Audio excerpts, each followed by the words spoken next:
Hello friends, welcome to Edushila. जय हिंद साथियों।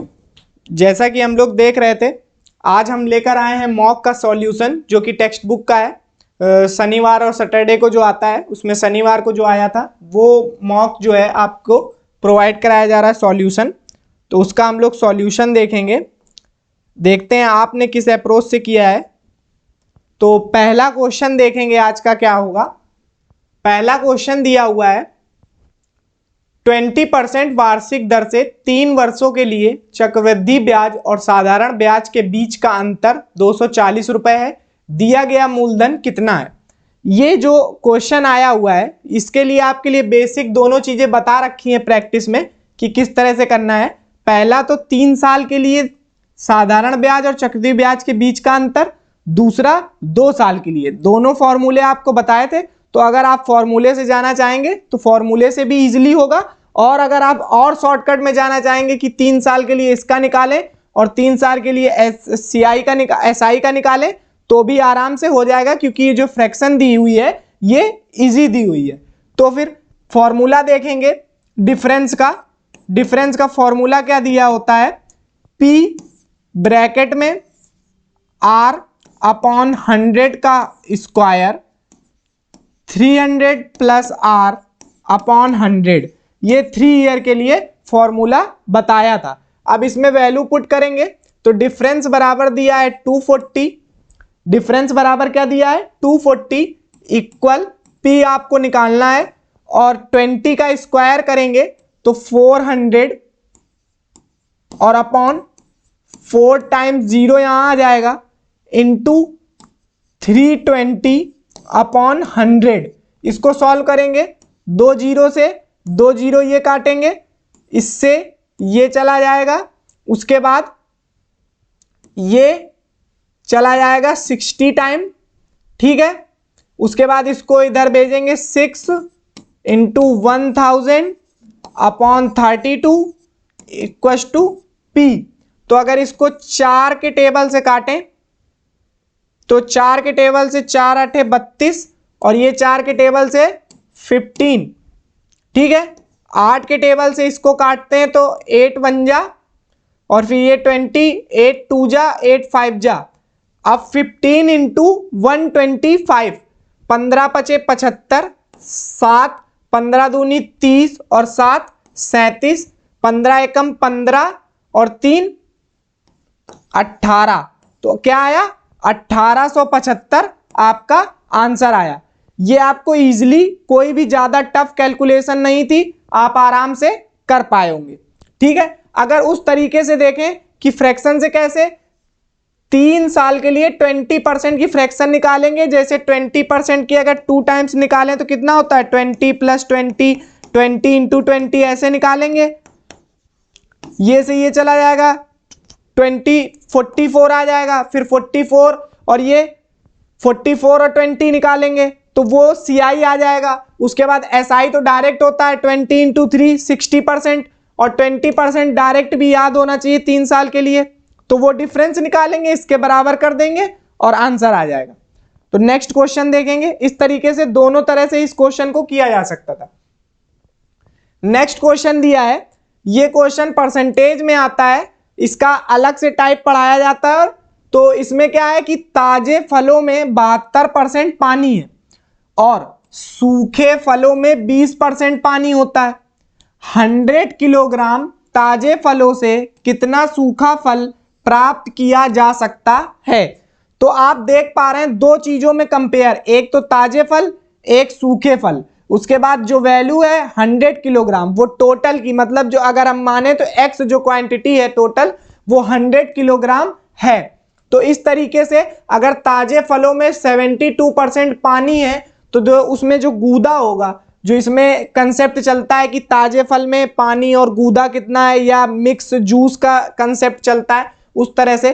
तो अगर 72% 100 में से है तो 28% जो है 28% अगर निकालें 100 का, क्या करें 28% अगर 100 का निकालेंगे तो आप कितना पाएंगे गूदा उसमें, तो वो पाएंगे आप 28। तो ये आपका उसके लिए आ गया कि गूदा कितना था। उसके बाद आया सूखे फलों में 20% पानी होता है। तो सूखे फलों में 20% पानी होता है और आपसे पूछा क्या है, ताजे फलों में से कितना सूखा फल। समझ पा रहे हैं, सूखा फल पूछा है तो पानी निकल जाएगा तो बचेगा सूखा फल। तो टोटल जो क्वांटिटी होगी उसका कितना बचेगा, 80%। क्या बचेगा, 80%, जो कि बराबर हो रहा होगा 28 के। क्यों, क्योंकि ये जो फर्स्ट लाइन है, ताजे फलों में 72% पानी और सूखे फलों में 20% पानी होता है। तो ताजे फलों से जब आप पानी निकाल देंगे वो भी टोटल क्वांटिटी से, तो कितना बच रहा है, 28। ये इसके लिए क्वांटिटी का काम करेगी और ये इसके लिए क्वांटिटी का काम करेगी, दोनों बराबर होंगे तब आप इसकी वैल्यू निकाल पा रहे होंगे। तो बस इसको सॉल्व करेंगे, 28 इधर से 80/100 हो जाएगा तो 100 इंटू में और 80 यहां पर इक्वस टू टी। इसको करेंगे तो आ जाएगा 8 त्रिक 24, 4 8 5 40, तो 35 किलोग्राम आंसर आ जाएगा। तो ये भी क्वेश्चन इजी हो जाएगा। बस इसमें यही कंसेप्ट है, सूखा फल और गीला फल, इस तरीके से आप दो चीजें डिफरेंशिएट कर पा रहे होंगे। नेक्स्ट क्वेश्चन देखेंगे। नेक्स्ट क्वेश्चन क्या दिया हुआ है, एवरेज का। जैसा क्वेश्चन कहता जा रहा है वैसा करते जाएंगे। कह रहा है पी क्यू और आर की औसत आयु। क्या कह रहा है, पी क्यू और आर की जो औसत आयु है, 3 लोग हैं तो 3 की औसत आयु हो गई। कह रहा है आर की आयु से 5 वर्ष अधिक है, आर की आयु से 5 वर्ष अधिक है। फिर कह रहा है यदि P और Q को मिलाकर कुल आयु 39 वर्ष है, P और Q को मिलाकर जो आयु है वो 39 वर्ष है। तो अब इसमें अगर आप करेंगे तो रखेंगे वैल्यू 39 प्लस R बराबर 3R प्लस 15 और इसको इधर सब्ट्रैक्ट करेंगे तो ये आ जाएगा 24, ये आ जाएगा 2R, ये आ जाएगा 12। तो R बराबर कितना आ गया, 12, जो कि आपसे पूछा गया था। समझ पा रहे हैं, इस तरीके से आप करेंगे आपका आंसर आ जाएगा। नेक्स्ट क्वेश्चन देखेंगे। नेक्स्ट क्वेश्चन ये बहुत ही रिपीट क्वेश्चन है और सब जगह सभी एग्जाम में और सभी मॉक में आपको देखने को मिलेगा, अलग अलग डिजिट से देखेंगे। एक पंसारी को 30 रुपए प्रति किलोग्राम और 32.5 रुपए प्रति किलोग्राम वाले चावल को किस अनुपात में मिलाना चाहिए ताकि वह उस मिश्रण को 34.10 रुपए प्रति किलो की दर से बेचकर 10% का लाभ अर्जित कर सकेगा। तो आप ये देख पा रहे हैं कि ये जो दिया है 30 रुपए और 32.5 रुपए ये आपका सीपी होगा, लेकिन ये जो है ये लाभ अर्जित कर रहा है वो भी बेचने पर, तो मतलब ये एसपी दिया है तो आपको सीपी चाहिए। तो सीपी निकालने के लिए क्या कर रहे होंगे कि ये जो एसपी दिया है इसमें आप 10% इंक्रीज कर रहे होंगे। तो 100 अगर थी वैल्यू तो 10% इंक्रीज करेंगे तो 110 हो जाएगी। ये जीरो से ये जीरो चला जाएगा और जब इसको आप सॉल्व करेंगे तो 3 4 1 0 0 आएगा, तो जो ये चला जाएगा और 11 3 जा और 11 1 जा, तो ये आ गया 31 आपका सीपी। अब आप इसमें एलिगेशन लगा रहे होंगे 30 32.5 और 31, इसमें से आप एलिगेशन लगाएंगे तो ये 1 और इसमें से आप सब्ट्रैक्ट करेंगे तो 1.5। ठीक है, ये डेसिमल से यहां आएगा 0, 5 तिहाई 15 और 5 दूनी 10। इस तरीके से आपका ये रेशियो आ जाएगा फर्स्ट एंड सेकंड का। क्या आया, 3:2। इस तरीके से आपको आगे भी इसमें लाइन ऐड करके ये दी जा सकती है कि कह देगा कि सेकंड से फर्स्ट का रेशियो बताइए, तो ये रेशियो जो है वो अपोजिट हो जाएगा। इस तरह के भी क्वेश्चन देखे गए। नेक्स्ट अगला क्वेश्चन एज का है। कह रहा है 10 वर्ष बाद अवि और उसके पिता की औसत आयु 50 होगी। ठीक है, कह रहा है उनकी वर्तमान आयु का अनुपात 1:3 है। मतलब ये जो प्रेजेंट है ये कितना दिया है, 1:3 दिया है। कह रहा है तब 10 वर्ष पहले अवि की आयु कितनी थी। ठीक है, तो प्रेजेंट से कोई 10 वर्ष पहले की बात कर रहा है और यहां पर शुरू में लाइन बताई 10 ईयर बाद अवि और उसके पिता की औसत आयु कितनी होगी, 50 होगी। तो अगर हम इसमें x और x इसका मल्टीप्लायर मान लें तो कोई दिक्कत, तो आप कहेंगे कोई दिक्कत नहीं। अब इसमें हम 10 वर्ष इंक्रीज करेंगे। क्या करेंगे, क्योंकि ये 10 वर्ष प्रेजेंट से इंक्रीज हो रहा होगा दोनों। ये तो पता है ना कि आयु अगर बढ़ेगी तो दोनों की बराबर आयु बढ़ती है। तो 10 वर्ष इंक्रीज। अब कह रहा है इनकी जो ये लिखा है अवि और उसके पिता की औसत आयु 50 होगी। तो इनकी आप औसत आयु निकालिए। तो इनकी औसत आयु निकालेंगे तो x + 10 + 3x + 10 अपॉन 2 बराबर 50, ये औसत आयु हो गई। तो आप इसमें करेंगे तो 4x + 20 बराबर 100, 4x बराबर 80, x बराबर 20। तो x की वैल्यू आ गई 20। तो कह रहा है अवि की आयु 10 वर्ष पहले कितनी थी। अगर ये 20 आया तो 10 वर्ष पहले कितना आएगा, 10 आएगा कि नहीं आएगा, क्योंकि जो x है वो हमने मल्टीप्लायर माना। यहां 60 रहा होगा, 10 वर्ष पहले ये 50 हो गया होगा। तो इस तरीके से 10 वर्ष पहले कितनी आ गई, 10 ईयर। क्या आ गया, 10 ईयर। इस तरीके से आप आयु निकाल लेंगे। नेक्स्ट क्वेश्चन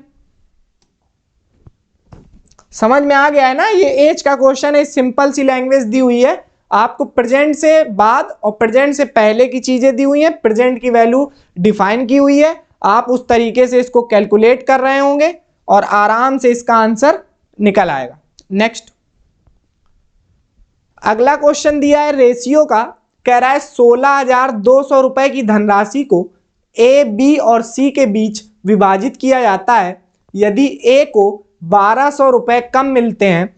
ये लाइन इस क्वेश्चन में इंपॉर्टेंट है कि ए को 1200 रुपए कम मिलते हैं तो हिस्सों का अनुपात 3:4:5 हो जाता है। तो कह रहा है प्रारंभ में ए का हिस्सा कितना था। सबसे इंपॉर्टेंट बात यहां पर यह होगी कि ये जो वैल्यू दी है ये पहले की दी है और उसने जो रेशियो दिया है वो बाद का दिया है। तो आपको ये जो एक्चुअल वैल्यू दी है उसको आपको इस बाद वाले रेशियो पर लाना होगा। तो उसके लिए क्या कर रहे होंगे आप कि जो टोटल वैल्यू थी उसमें से ये 1200 रुपए कम मिले थे ए को, तो ये हम 1200 रुपए सब्ट्रैक्ट कर रहे होंगे। क्या आएगा 16200 और 1200 अगर आप इसमें सब्ट्रैक्ट कर देंगे तो आ जाएगा 15,000। क्या आ जाएगा 15,000। अब आप 3:4:5 को एलिमिनेट कर रहे होंगे, मतलब उसकी वैल्यू अब ये डिनोट हो रही होगी। तो अब टोटल वैल्यू क्या हो जाएगी 5 4 9 3 12। 12 की वैल्यू दी है आपको, 12 की वैल्यू रेशियो के हिसाब से दी है 15,000। ठीक है, और आपको कह रहा है ए का हिस्सा कितना था। तो पहले हम ए का हिस्सा अभी वाला निकाल लें। तो ए का हिस्सा अभी वाला कितना है 3 हमें निकाल लें पहले। तो अब इसको अगर सॉल्व करेंगे तो 3 बराबर तो 1 बराबर कितना आ जाएगा 15,000 अपॉन 12 इंटू 3। इस तरीके से कर रहे होंगे तो ये आ जाएगी ए की वैल्यू। समझ रहे हैं, तो 3 4 जा और 4 से इसका करेंगे तो 4 3 जा, उसके बाद 7, उसके बाद 5 टाइम्स और ये 3750 रुपए जो कि आपका आंसर आएगा। लेकिन ये आंसर अभी एग्जैक्ट नहीं होगा। क्यों? क्योंकि ये तो आपने इस रेशियो के अकॉर्डिंग बाद वाला निकाला है ना। उसने तो प्रारंभ ये जो लिखा हुआ है कि प्रारंभ में ए का हिस्सा कितना था वो पूछा है। तो जो आपने 1200 रुपए ए के लिए सब्ट्रैक्ट किए थे वही अब 1200 रुपए इसमें ऐड हो जाएंगे। तो कितना हो जाएगा 1200 जब ऐड कर देंगे तो हो जाएगा 5094 4950। तो आपका ये आंसर एक्चुअल आंसर होगा। तो इस तरह के क्वेश्चन में आपको डिफरेंस क्रिएट करके दिया जाता है और आपको वैल्यू सेटिस्फाई करा के आंसर निकालना होता है, जो कि कैलकुलेशन बढ़ती जाती है। आप देख रहे हैं कि पहले आप उसको सब्ट्रैक्ट करेंगे, फिर रेशियो मेंटेन करेंगे, फिर वैल्यू निकालेंगे, फिर वापस उसमें ऐड करेंगे। तो ये जो कहानी है, इस तरह से आप याद रखेंगे तो अच्छे से इस क्वेश्चन को कर पाएंगे। नेक्स्ट क्वेश्चन कह रहा है किसी अनुपात के पहले, तीसरे और चौथे पद क्रमशः इतने 8, 16 और 6 है, तो दूसरा पद ज्ञात कीजिए। तो पहली बात तो फर्स्ट, सेकंड, थर्ड, फोर्थ, ये अगर आप इस तरह से समझें तो फर्स्ट का फोर्थ से मल्टीप्लाई होता है और सेकंड का थर्ड से। ये रेशियो प्रोपोर्शन में आपको अच्छी तरह से बताया गया है और उसी का ही ये क्वेश्चन है। तो फर्स्ट से फोर्थ का करें तो फर्स्ट में दिया है आपको 8 और फोर्थ में दिया है 6, और उसके बाद सेकंड आपको निकालना है और दिया है 16। तो 8 2 जा 16, 2 3 जा 6, तो 3 बराबर सेकंड वाला नंबर आ जाएगा, जो कि आपका ये आंसर होगा। तो इस तरीके से आप इसको कर पाएंगे। इसमें आपको एग्जाम में पेन उठाने की जरूरत नहीं पड़ी होगी, ऐसे ही डायरेक्ट हो रहा होगा। ठीक है, नेक्स्ट क्वेश्चन क्या है? कह रहा है ए बी से 30% अधिक कुशल है। ठीक है, दोनों एक साथ कार्य करते हुए एक कार्य को पूरा करने में कितना समय लेंगे, जबकि ए अकेला उस कार्य को 23 दिन में पूरा कर सकता है। दोनों की बात कर रहा है, ए अकेला कर लेता है तो पहले इसकी निकालेंगे आप एफिशिएंसी। 30% की फ्रैक्शन जो होती है 3/10 होती है। क्या होती है? 3/10। तो 3/10 होती है, तो अगर कोई चीज 10 थी तो वो क्या हो गई? 13 हो गई। क्या हो गई? 13 हो गई। तो इस तरह के क्वेश्चन में आप ये निकाल पा रहे होंगे एफिशिएंसी। ठीक है, अब कह रहा है कि जबकि ए अकेला उस कार्य को 23 दिन में, तो टोटल वर्क कितना आ जाएगा? टोटल वर्क बराबर 13 × 23। और कह रहा है कि दोनों एक कार्य को पूरा करने में कितना समय लेंगे, वो एक साथ दोनों। तो आप डायरेक्ट निकाल लेंगे बोथ के लिए, ए प्लस बी के लिए, मतलब निकाल लेंगे तो टोटल वर्क ये हो गया। दोनों की एफिशिएंसी को ऐड करेंगे तो 13 और 10 23, 23 से 23 चला गया, तो एक्चुअल दोनों कितने में? 13 डेज में। एक्चुअल 13 डेज में।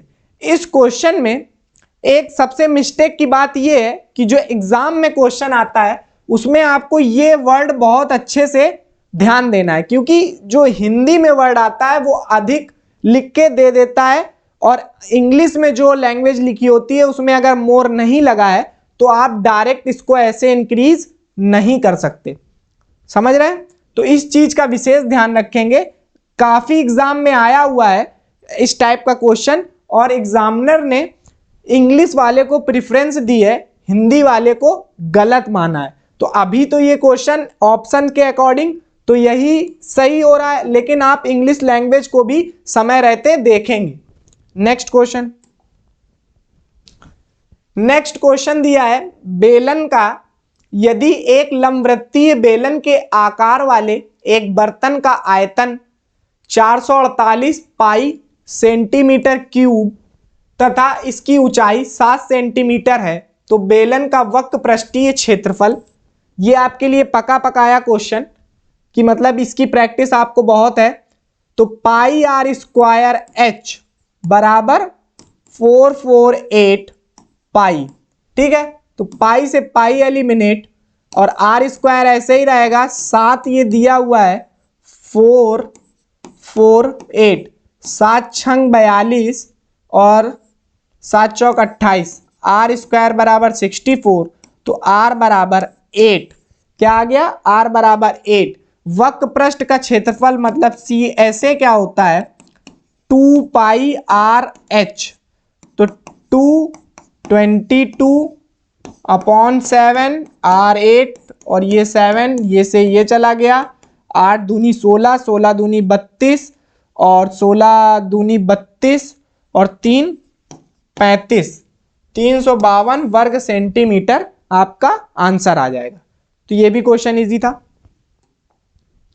नेक्स्ट क्वेश्चन कह रहा है दो संख्याओं का लघुत्तम समापवर्त 48 है, वे संख्याएं 2:3 के रेशियो में दी हुई हैं, तो उन संख्याओं का योग ज्ञात करना है।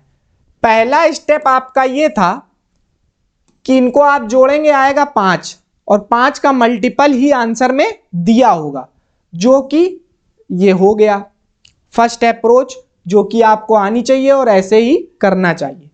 दूसरी बात, क्वेश्चन कैसे होगा अगर हम इसमें मल्टीप्लायर माने 2x रेशियो 3x, ठीक है।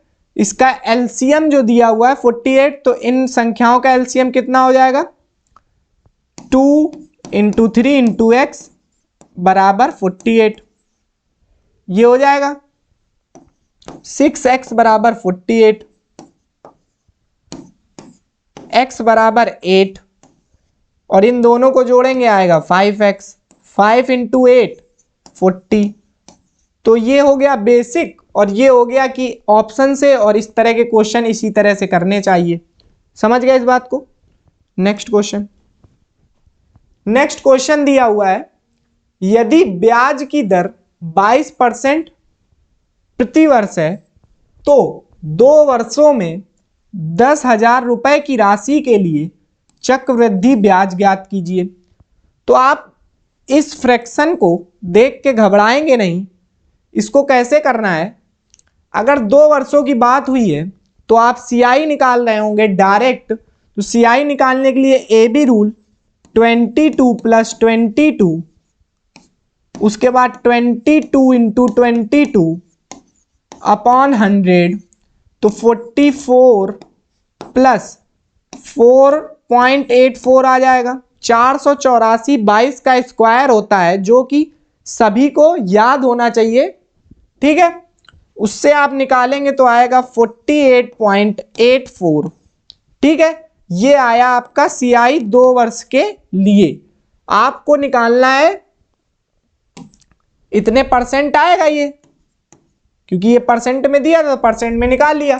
10,000 का अगर इतने परसेंट निकाल देंगे तो आपका एक्चुअल निकल आएगा। तो ये करेंगे तो 4884, ये आपका सीधे दिखने लगेगा, ठीक है। इस तरह का क्वेश्चन आपको इस तरह कर लेना चाहिए और इसी तरह से इजी पड़ेगा। अगर दूसरी तरह से बात करें कि इस तरह के क्वेश्चन को कैसे करेंगे, पहले आप इसमें बताते हैं कि किस तरह से करेंगे। ये क्वेश्चन समझ में आ गया इस तरह से, इसको नोट करेंगे या स्क्रीनशॉट लेंगे। उसके बाद देखते हैं कि अगर आप और डिजिट या आपको फ्रैक्शन नहीं आ रही है या कठिन दिया हुआ है तो कैसे कर रहे होंगे। उसमें क्या कर रहे होंगे आप, उसमें आप बेसिक मेथड अपना रहे होंगे कि जो अमाउंट निकालेंगे, अगर प्रिंसिपल दिया है 10,000 तो फर्स्ट ईयर के लिए 100 से कोई चीज 122 हो रही होगी, फिर 100 से कोई चीज 122 हो रही होगी। ये चीज आप कर रहे होंगे, जो कि 2 साल का अमाउंट है। ये जब अमाउंट निकल आएगा, यहां पर वैल्यू आ जाएगी अमाउंट की, फिर आप सीआई कैसे निकालेंगे, अमाउंट में से प्रिंसिपल सबट्रैक्ट कर देंगे तो आपका यही जो है सीआई आ जाएगा इस तरह से। तो यहां पर आपको मल्टीप्लाई ज्यादा करना पड़ेगा, बस आएगी वही बात, बस लेकिन ये है कि मेथड दोनों ही आने चाहिए, हर जगह काम आते हैं। नेक्स्ट क्वेश्चन, क्वेश्चन है मिश्रण का। कह रहा है एक कंटेनर में 50 लीटर अल्कोहल है, इस कंटेनर से 5 लीटर अल्कोहल निकालकर इसे पानी से प्रतिस्थापित किया जाता है। यदि इस प्रक्रिया को 4 बार दोहराया जाए तो कंटेनर में कितना अल्कोहल है। इस तरह का क्वेश्चन काफी इजी हो जाता है कि टोटल क्वांटिटी आपको 50 दी है, उससे 5 लीटर अल्कोहल निकाला जा रहा है। तो 5 लीटर अल्कोहल निकाला जा रहा है, वो भी किससे, टोटल से। कितना आया 1/10, 1/10 निकाला जा रहा है तो बचा कितना 9/10, क्योंकि 10 चीज थी, अगर एक निकाल लिया तो कितना बता 9/10। अब बात आती है इसको कितनी बार किया गया यह प्रक्रिया 4 बार, तो टोटल क्वांटिटी का आप 9/10 की पावर 4 कर रहे होंगे, यही तो एक्चुअल वैल्यू निकलेगी। 50 into 9 into 9 into 9 upon 100 into 100 कर लें, 4 जीरो हो जाएंगे, 50 और ये 2, ठीक है। ये जब आप 4 टाइम्स करेंगे ना तो 9 का क्यूब कितना होता है 729 इंटू 9 कर रहे होंगे अगर, तो ये आ जाएगा 9,981,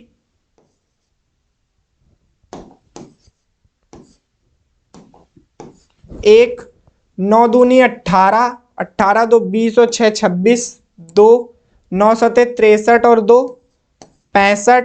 इसमें आप करेंगे 2 का डिवाइड, 2 त्याई 6, 2 दूनी 4, 2 अट्ठे 16, उसके बाद 2 पंचे 10, फिर इसमें कर रहे होंगे तो 32.805 यही दिख रहा है आपको आंसर। समझ पा रहे हैं इसमें जब 100 का डिवाइड अभी इसमें बाकी है ना, तो इस तरीके से आप इसका आंसर निकालेंगे। इस तरह का क्वेश्चन भी आता है खूब एग्जाम में, और मॉक टेस्ट में भी आपको देखने पड़ेगा, तो इस तरह के क्वेश्चन आप आराम से प्रैक्टिस करेंगे। नेक्स्ट, ये भी कह रहा है एक निश्चित राशि पर 3 वर्ष के लिए 5% प्रति वर्ष की दर से साधारण ब्याज 5,250 रुपए है, तो उसी राशि पर समान अवधि के लिए समान दर पर चक्रवृद्धि ब्याज क्या होगा। तो इसमें आप 3 का मल्टीपल अगर देखेंगे तो आपको आंसर मिल जाएगा। देखते हैं क्या इसमें वेरीफाई हो रहा है। 5 और 1 6 चला जाएगा, 5 8 5 13 7 20 9 चला जाएगा, 5 नहीं जाएगा, ये वाला ऑप्शन नहीं जा रहा है। उसके बाद 6 चला जाएगा, 6 चला जाएगा, 8 8 16, 2 16 4 20, 1 21 ये जा सकता है। उसके बाद 6 चला गया, 8 8 16, 2 18 ये चला गया, 5 नहीं जाएगा, 6 चला गया, 7 5 12 चला जाएगा, 8 8 16 ये नहीं जाएगा। तो ये एक ऑप्शन मिला है, ये आपका आंसर हो जाएगा। देखेंगे कैसे करेंगे।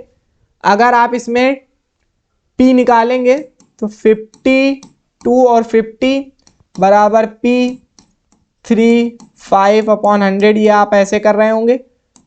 ये 20, ये 3 के टेबल से चला जाएगा, 3 एकम 3, ठीक है, 2 बचा, 3 सत्ते 3 पच्चे 15 और इंटू 20, तो ये आ जाएगा 2 0, 2 पंचे 10, 7 दूनी 14, 15, 2 एकम 2 1 3, ये आ गया 35,000 आपका क्या प्रिंसिपल। अब आप प्रिंसिपल निकालने के बाद समान अवधि के लिए क्या कर रहे होंगे, तो इसमें आप चक्रवृद्धि ब्याज निकाल रहे होंगे तो 5% दी है, 5% की फ्रैक्शन क्या होती है 1/20, तो आप 20 से 21 जा रहे होंगे फर्स्ट ईयर में, 20 से 21 सेकेंड ईयर में, थर्ड ईयर में 20 से 21 इस तरह जा रहे होंगे। इसका हो जाएगा क्यूब, ये हो जाएगा 8,000 और 21 का क्यूब याद होना चाहिए 92 61, 1 से 30 तक क्यूब याद होने चाहिए और 50 तक स्क्वायर याद होने चाहिए, तो ही आप सीआई के क्वेश्चन इजीली कर पाएंगे। 8,000 और 92 61 में जो आप रेशियो पाएंगे, मतलब जो आप डिफरेंस पाएंगे वो आपका सीआई होगा, तो वो सीआई आएगा 1261, ठीक है। 1261 आपको निकालना है और वैल्यू आपको दी है 8,000 की, वो भी 35,000 प्रिंसिपल दिया था। 30 से 30 एलिमिनेट, अब ये आपका डेसिमल में जाएगा, ये आप मल्टीप्लाई करेंगे और आपको आंसर मिल जाएगा, ठीक है। क्योंकि ये 3 चौको 12 और 7 पचे 35, 7 से भी मल्टीप्लायर आएगा आपका आंसर। तो इस तरीके से आप कर पा रहे होंगे, आंसर आ जाएगा। नेक्स्ट, किसी गोदाम में लाभ लागत का 280% है। यदि लागत में 20% की वृद्धि होती है लेकिन विक्रय मूल्य स्थिर रहता है तो लाभ विक्रय मूल्य का लगभग कितने % है। ये क्वेश्चन लैंग्वेज का खेल है, सिर्फ कह रहा है इजी वे में बताएं। अगर तो सीपी अगर 100 है तो अगर उसमें आप कह रहा है लाभ जो है लागत का, अगर लागत का 280% है तो मतलब क्या 280 क्या है प्रॉफिट। तो आप ये डायरेक्ट लिखेंगे कि अगर सीपी 100 है तो प्रॉफिट हमारा 280 है तो एसपी कितना है 380। ठीक है, फिर कह रहा है यदि लागत में 20% की वृद्धि होती, लागत में अगर 20% की वृद्धि होती, क्या होती वृद्धि, लेकिन विक्रय मूल्य स्थिर रहता, मतलब ये कांस्टेंट रहता, तो लाभ विक्रय मूल्य का लगभग, लाभ जो ये इसमें हो रहा है वो कितना हो रहा है 120। आप इसमें सब्ट्रैक्ट करेंगे तो ये आ रहा है 2 में से 1 गया 1, तो 160 किससे 380 से।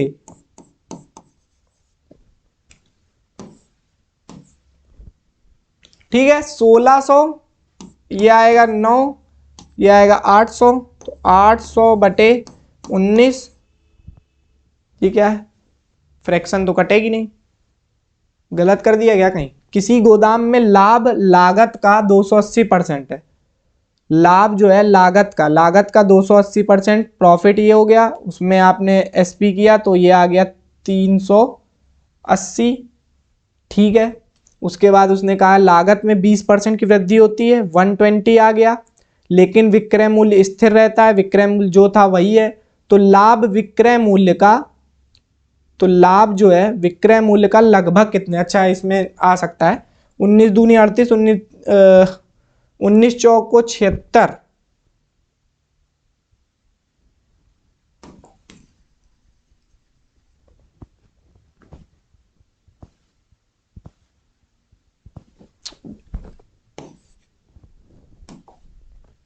$260 आएगा।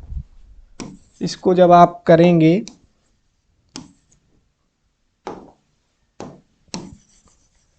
$260 अपॉन 380 इंटू 100, ये तो ये से ये चला जाएगा, ये 13, ये 2 1 कम 2 9 18, 1300, 130/19, और 19 अट्ठे 19 सत्ते 133, 19 छक्का चला जाएगा ये, तो ये वाला आंसर आ जाएगा। ठीक है, 19 दूनी 38, 57, 19 छक्का, ठीक है, हाँ ये आपका आंसर आ जाएगा। नेक्स्ट दिया हुआ है 4 व्यक्ति एक साथ काम करते हुए एक काम को 18 दिनों में पूरा कर सकते हैं, उसी काम को 12 दिनों में पूरा करने के लिए कितने अधिक व्यक्तियों की आवश्यकता होगी। तो ये इजी क्वेश्चन हो जाएगा, 4 व्यक्ति थे वो जो है 18 दिनों में काम कर सकते थे, लेकिन जो काम है वो 12 दिनों में अगर पूरा कराना है, कितने अधिक व्यक्तियों की, तो x है, अगर अधिक व्यक्ति हो जाए तो 6 3 18, 6 दूनी 12, ये हो जाएगा 12 8 2x 4 बराबर 2x।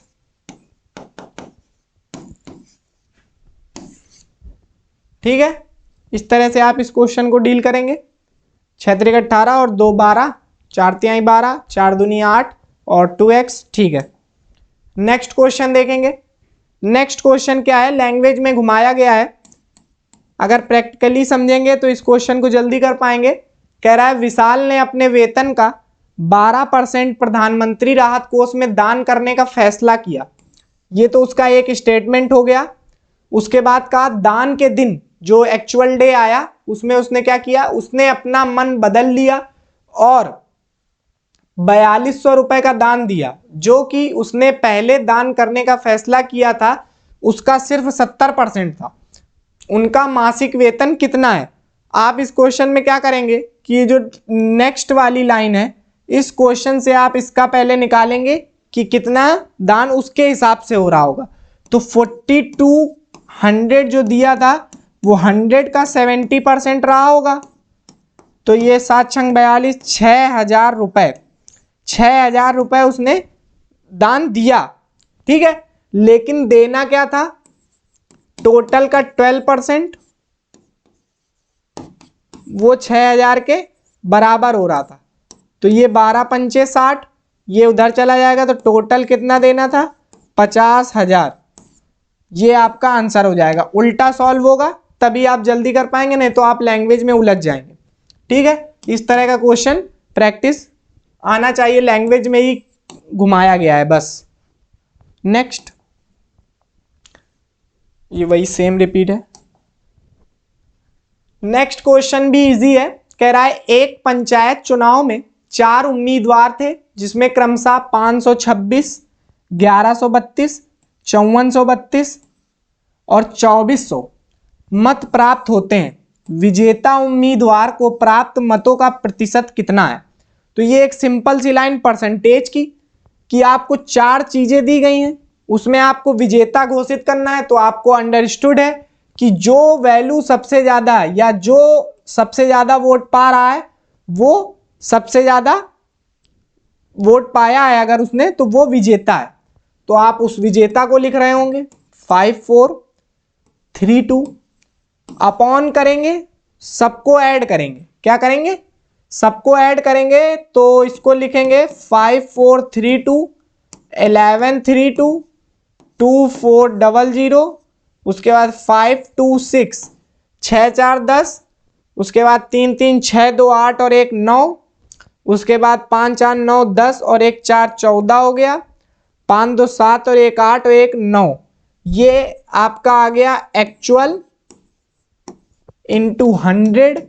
अब आप इसका कर रहे होंगे, अब आप इसका क्या करेंगे, अगर आप इस वैल्यू का 60% निकालें तो कितना आएगा, ऑप्शन के अकॉर्डिंग निकाल रहे हैं।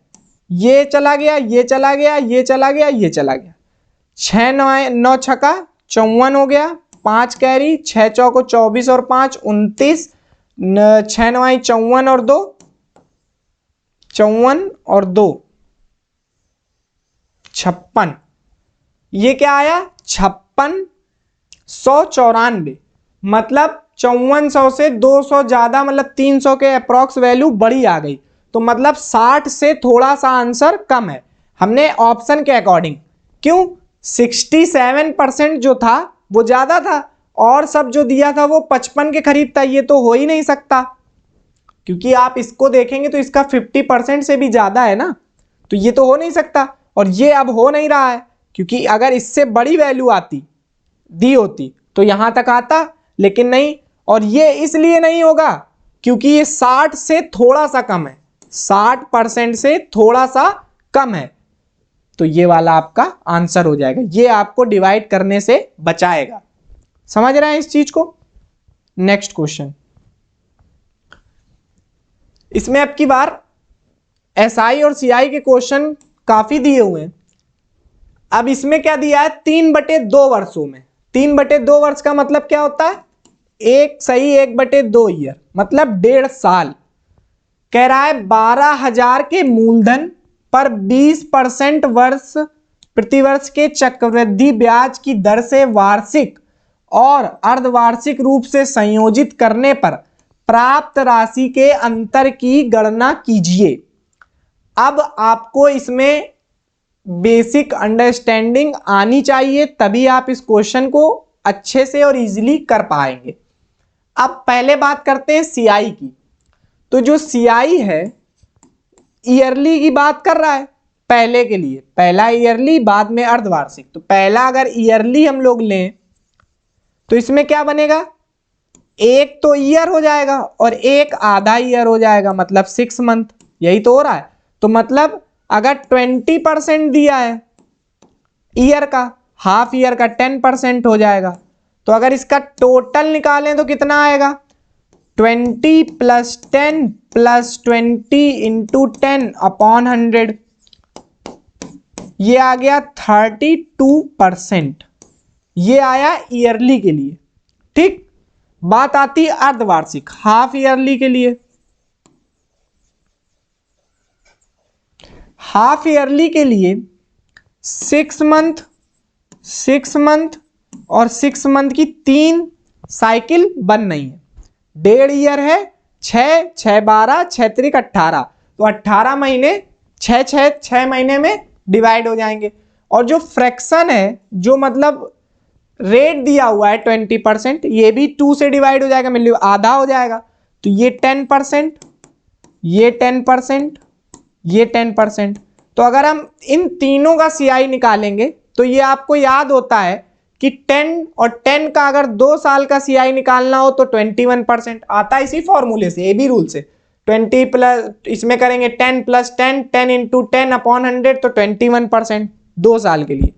3 साल का निकाल रहे होते हैं तो आपको याद कराया जाता है 33.1%। समझ रहे हैं?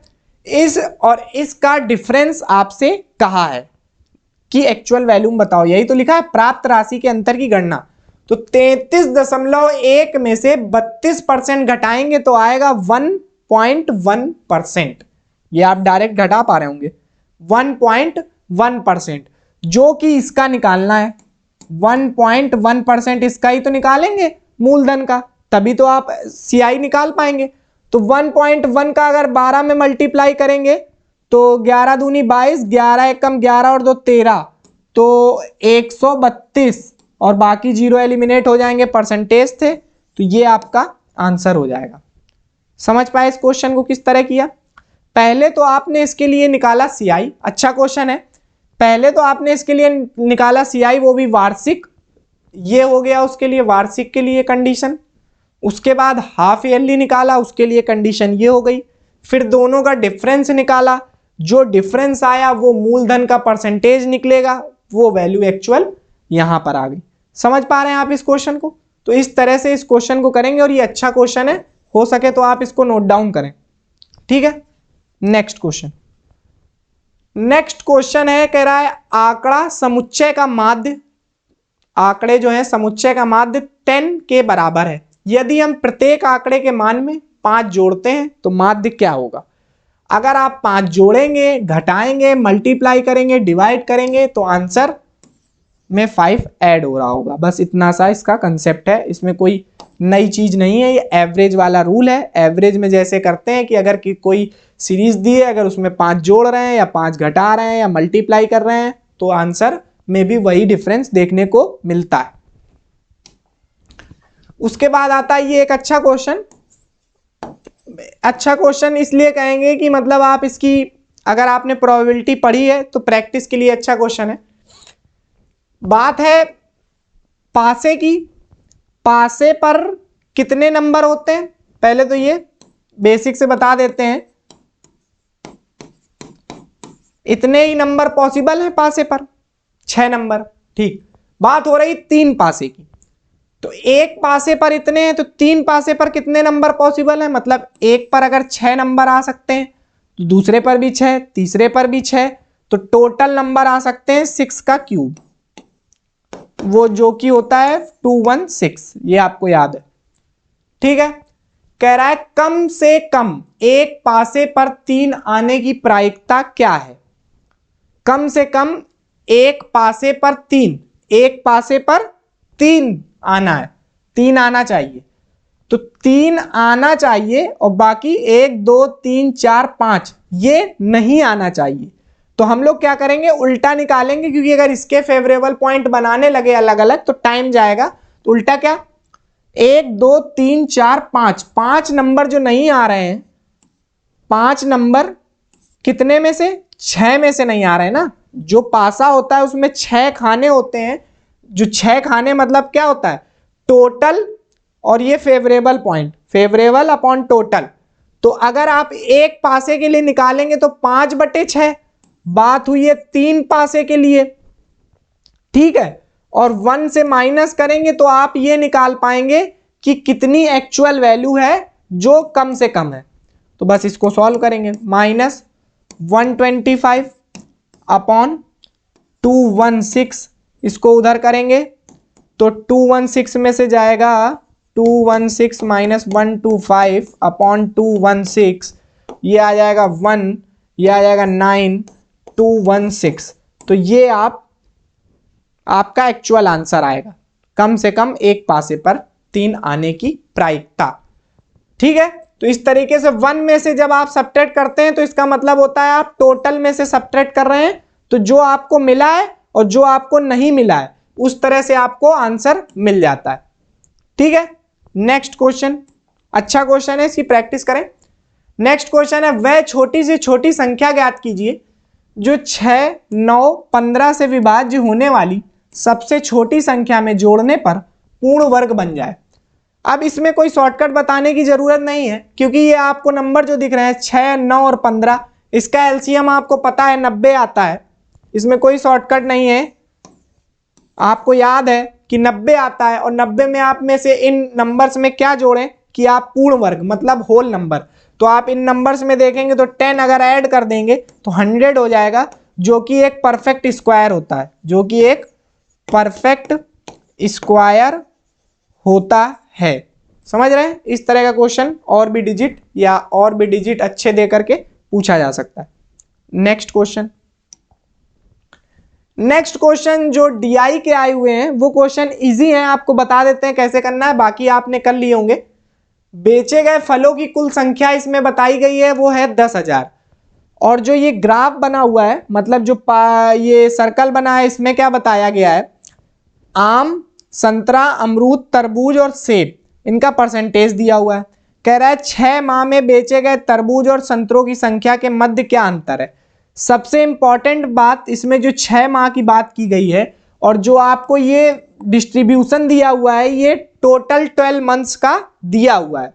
ठीक है, ये क्वेश्चन अगर ना दिख रहा हो तो इस तरह से देखेंगे, एक्सप्लेन कर दे रहे हैं, सॉल्व आप करेंगे। कह रहा है बेचे गए तरबूज और संतरों की संख्या के मध्य अंतर। बेचे गए अमरूद जो कि हल्का डार्क 22%, मतलब अगर 10,000 का आप 22% निकालेंगे तो 2200, और संतरों का हो गया, अच्छा ये अमरूद का क्यों निकाल दिया, इसने पूछा है तरबूज, तरबूज दिया ये डॉट डॉट 17%, तो ये आ जाएगा 1700। ठीक है, और ये संतरों की संख्या, संतरे ये लाइन वाले दिया 10%, तो ये 1000। ठीक है, इसमें से सब्ट्रैक्ट करेंगे 700, 700 का आधा 350, तो ये इस टाइप से मतलब आप इसमें डिफरेंस निकाल लेंगे जो कि आएगा 12 मंथ का, और उसके बाद आप इसमें 6 मंथ का निकालना है जिसमें आप 2 का डिवाइड कर रहे होंगे, आपका आंसर आ जाएगा। नेक्स्ट क्वेश्चन में भी यही है, इसमें एक वर्ष बताया गया है। कह रहा है संतरों, तरबूज और सेबों की बेची गई संख्या का औसत, इसको भी देख लीजिए।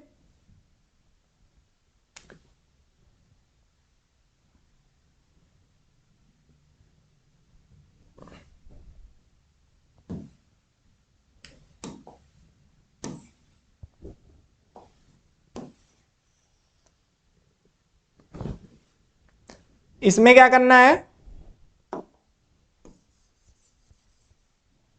इसमें कह रहा है एक वर्ष में, तो इसमें कोई दिक्कत नहीं है। संतरे, तरबूज और सेबों की बेची गई संख्या का औसत, पहले आप एक्चुअल वैल्यू, जैसे संतरा है तो ये वाली लाइन है तो इस पे निकलेगा 1000, क्योंकि 10,000 का है, 10,000 टोटल दिया है, 2 जीरो तो चले जाएंगे, 10 से मल्टीप्लाई होगा 1000।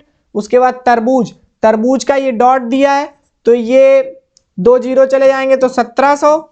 उसके बाद सेब, सेब का ये दिया है 21%, तो ये 2100, इन सबको ऐड करेंगे 2100, ये आ गया 3100 और 1700, इसमें आप 3 का डिवाइड करेंगे, इतना आपका आंसर आ जाएगा। ठीक है, नेक्स्ट क्वेश्चन देखेंगे, नेक्स्ट क्वेश्चन भी देखेंगे। नेक्स्ट क्वेश्चन में क्या दिया है,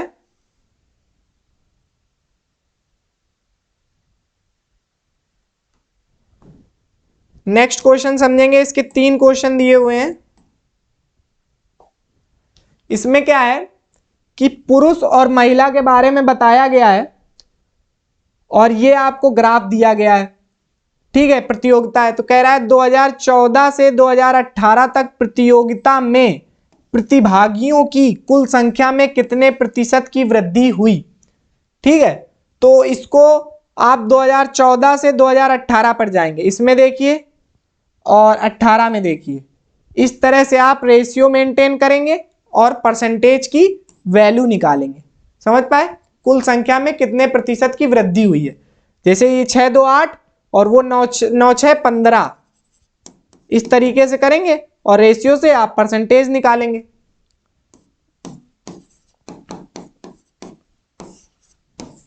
सात बटे 8 700 ऐसे आ जाएगा और 1/8 12.5%, 7/8 87.5%। इस तरीके से आप पाएंगे 87.5% इसका आंसर आएगा आई थिंक, ठीक है, क्योंकि 7/8 आया तो ये इस तरीके से कर लेंगे आप। नेक्स्ट क्वेश्चन में भी क्या दिया हुआ है, इसमें एवरेज की बात करिए। कह रहा है पुरुष प्रतिभागियों की औसत संख्या और महिला प्रतिभागियों की औसत संख्या के बीच का अंतर। मतलब पुरुष अगर ये वाले हैं, महिला ये वाले हैं, इन सबको आप ऐड करें, 5 से डिवाइड करें, इन सबको ऐड करें, 5 से डिवाइड करें और डिफरेंस निकालें। ये आपका काम है, आप करेंगे। नेक्स्ट, इसमें क्या करना है,